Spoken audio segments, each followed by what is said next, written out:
top of its suspected Al-Qaeda connections, war-torn Somalia had the added misfortune of being the site of another American tragedy. It was here in 1993 that the bodies of American soldiers were dragged through the streets by militias loyal to Mohammed Aidid, an act which was never avenged. Somalia has been a place that has harbored Al-Qaeda, and to my knowledge still is. By November, the US fleet had taken up positions off the coast of Somalia.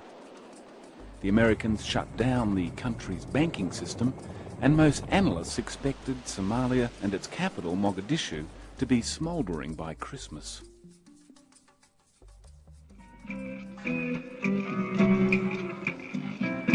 But then the American hawks went quiet, and it's now becoming clearer why.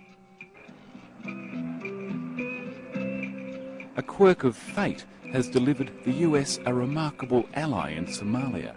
Not the official government there, but the main warlord of Mogadishu, superpower to superpower.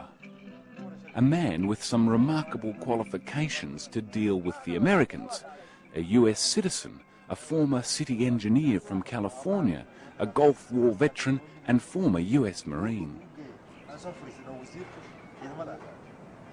I'm a Marine, and always I will remain to be a Marine. And I believe the American ideal and American way of life. And I grew up and educated in the US, and I have an excellent relationship with the US people as well as the US government. Most remarkable of all, he's the son of Mohammed Aidid, who many hold responsible for the death of 70 US and UN soldiers in Mogadishu in 1993.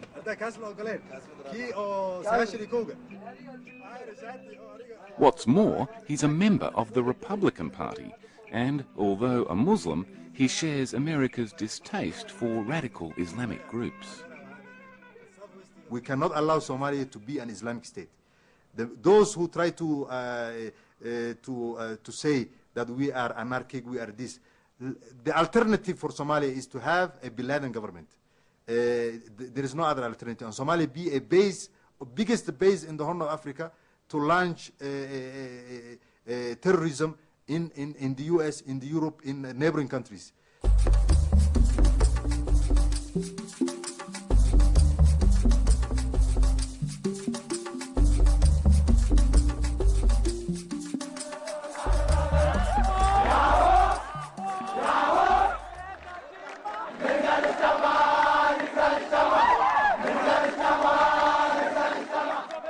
At this sports day in Addis Ababa, the tribal loyalties of this region are on display.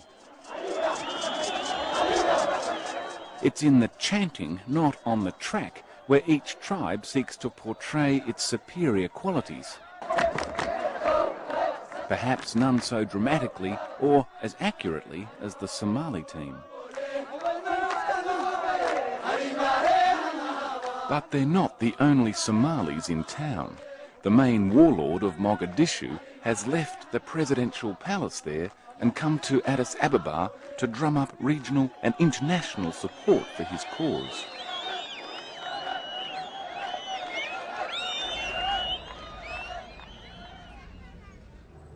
Support for what he sees as the forthcoming decisive battle for Somalia, to finish off the Islamic groups there and the UN-recognised government that nominally controls it. The militia, their objective... Hussein Aidid is confident in the capacity of his infamous militias to win any battle. They're not afraid at all. For them, dying is not in their book. For them, catching the other person's, the enemy's rifle, is their main objective. And they will go within less than 15 minutes to overtake the professional army, train it, to take from his rifle. They are ready to lose their lives. So that kind of mentality they have, and they're not... And they the rifles his men have been capturing are from the UN-backed transitional government, the TNG, installed 2 years ago it's become virtually irrelevant in the face of Aidid's militias. Yes, but the enemies dead and wounded are times 10. This is for you. It's a long way from California. A twist of history in 1993 set him on a path from city engineer to leader of the Mogadishu militias.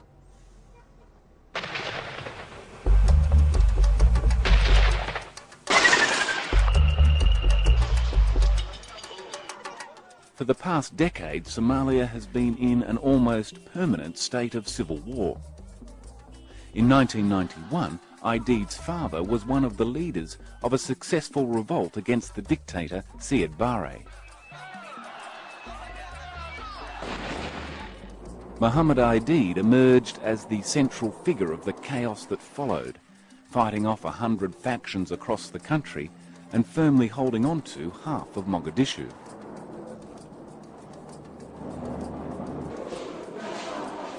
A pitiless war unfolded. Aid groups that tried to assist civilians with food and medicine were attacked and looted. As starvation took hold, the international community, led by America, stepped in.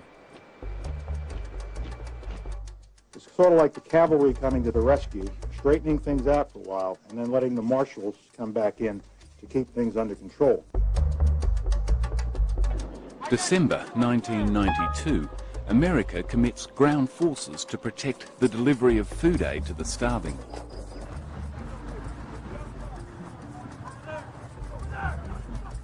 Among the thousands of Marines that came ashore was Hussein Aidid. It was an unexpected return to Somalia, a country he'd left behind as a teenager 14 years before, when he'd gone to live with his mother in America. It was also an unusual reunion of sorts with his father, who his fellow soldiers would soon be trying to kill. There was no sign then that Aidid, just 3 years later, would be leading the militias that the US was now clashing with. Aidid had totally embraced his new country and life.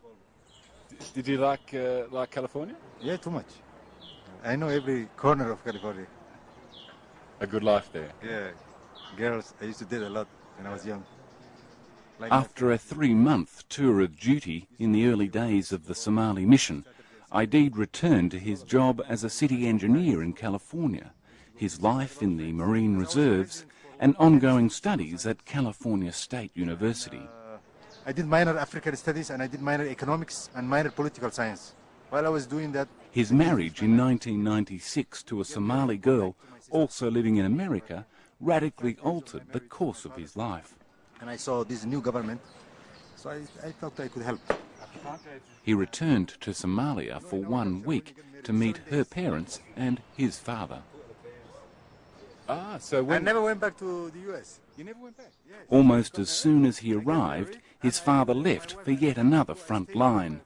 Aidid immediately followed, and in the chaos decided to stay for a while. Advisor. Was that part of your plan, or this was the decision you made when you got there? Decision I made right there. In the southern sector of Mogadishu, thousands turned out for the funeral of Mohammed Farah Aidid.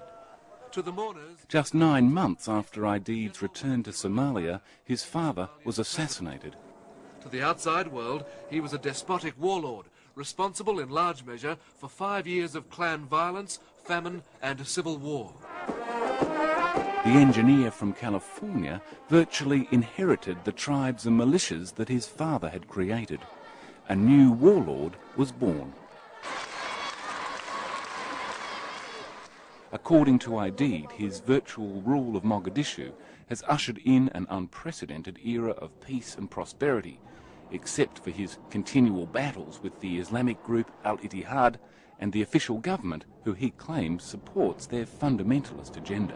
Well, look, I wouldn't have liked to have been living in Mogadishu in the last 10 years when it's been effectively under your control or under your father's control. No, Mogadishu is booming very well. It has the best telephone system, best economy. People live peacefully.